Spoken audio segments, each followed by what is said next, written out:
Jejak arsitektur kali ini, Anda akan saya ajak mengunjungi bekas keraton Kadipaten Banyumas tempo dulu, tepatnya di suatu desa yaitu Kejawar, Kecamatan Banyumas, Kabupaten Banyumas. Kesempatan ini kita akan mengamati suatu bangunan yang memiliki nilai historis tinggi karena merupakan bangunan peninggalan dinasti Joko Kaiman, Adipati Banyumas yang pertama.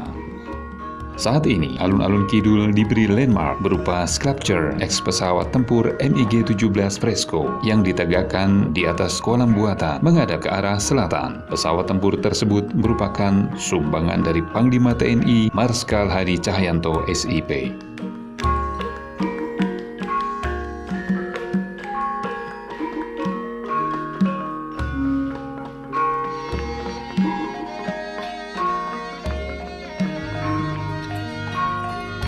Pada zaman dahulu, Kadipaten Wirasaba, wilayahnya membentang dari Banjar Petambakan, Banjarnegara, memanjang ke barat selatan sampai dengan Kabupaten Cilacap. Saat ini, oleh Raden Joko Kaiman, Kadipaten Wirasaba dipecah menjadi 4 wilayah, yaitu Wirasaba, Banjar Petambakan, Kejawar, Banyumas, dan Merden, Cilacap.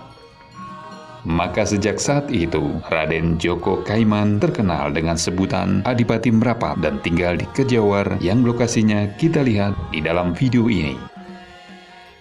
Sebelum memasuki area pendopo, sebagaimana tipologi kawasan Keraton Jawa, kita menjumpai adanya alun-alun, patung atau tugu, dan gerbang. Setelah melewati pintu gerbang, kita disambut oleh halaman pendopo yang cukup luas. Ini penampakan dari pendopo Si Panci. Kondisi masih sangat terawat dengan tampilan yang masih kental dengan gaya arsitektur tradisional Jawa.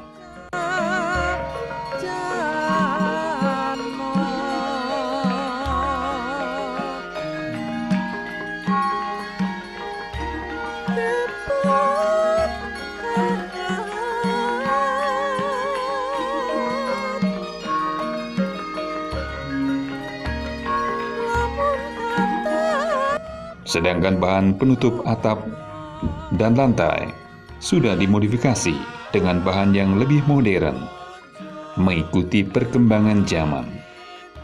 Apa yang unik dari bangunan berbentuk tajuk ini? Di samping nilai historisnya yang tinggi, mari kita kaji lebih dalam lagi.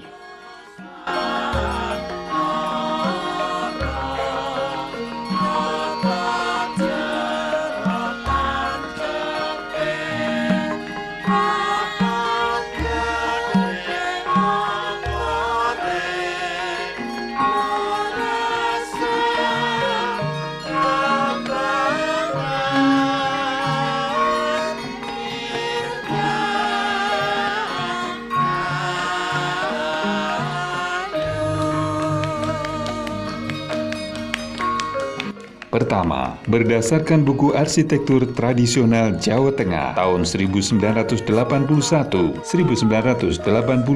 atap bentuk tajuk pada umumnya digunakan untuk bangunan-bangunan masjid dan langgar. Bahkan sampai sekarang, bentuk-bentuk tersebut masih dipakai. Kali ini, bentuk tajuk digunakan untuk Istana Kadipaten. Bagaimana hal itu bisa terjadi di Banyumas ini? Apakah undaginya lupa? Atau ada kesengajaan? Wallahu a'lam. Kedua, bentuk atap tajuk pada umumnya dibentuk dari pola denah bujur sangkar. Tapi untuk pendopo Si Panci ini, pola denah tidak bujur sangkar, namun persegi panjang. Ada perbedaan panjang sisi antara 30 cm sampai dengan 50 cm. Apakah hal tersebut terjadi begitu saja? Ketiga, pengembangan bidang atap tajuk pokok pada keempat sisi emperan. Jika penambahan atap langsung ditempelkan pada bidang atap atas, menjadi atap tajuk lawakan. Dengan panjang sisi tajuk atas sebanding dengan tajuk bawah. Kali ini, atap tajuk atas nampak terlalu kecil, sehingga penampilan tajuk lawakan tidak terlalu mendominasi.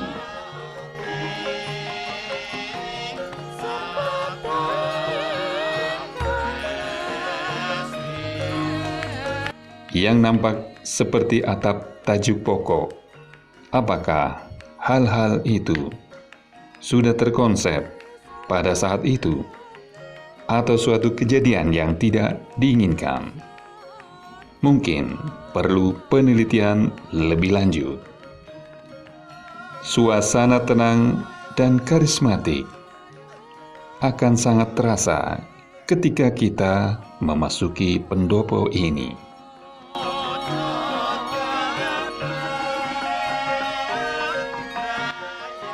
Tumpang sari yang dihiasi dengan ornamen ukiran berbentuk sulur-sulur tanaman.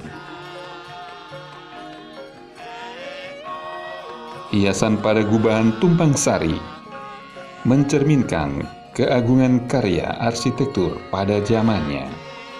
Soko guru yang berjumlah 4 buah batang kayu jati berdiri kokoh menyampaikan salam kedaulatan Sang Adipati Raden Djoko Kaiman pada saat itu, melambangkan fungsi pengayoman seorang raja kepada rakyat jelata. Sedangkan antara pendopo Sipanji dengan Dalem dihubungkan oleh bangunan kecil yang disebut Balai Rata, yaitu sebuah balai yang berfungsi sebagai tempat pemberhentian kereta kencana Sang Adipati. Bangunan dalam kadipaten yang berada di belakang pendopo ternyata sudah terpengaruh cukup berat oleh gaya arsitektur kolonial pada saat itu. Saya menduga bahwa bangunan dalam kadipaten semestinya merupakan bentuk tajuk sama dengan pendoponya. Kemudian disambung bangunan paling belakang berbentuk limasan. Apakah ada kemungkinan bangunan dalam pernah direnovasi oleh keturunan Raden Djoko Kaiman? Saat sekarang, kawasan Kadipaten Djoko Kaiman ini digunakan untuk perkantoran Kecamatan Banyumas. Begitulah yang bisa saya sampaikan. Semoga ada manfaatnya. Selamat bertemu pada program Jejak Arsitektur berikutnya. Salam arsitektur.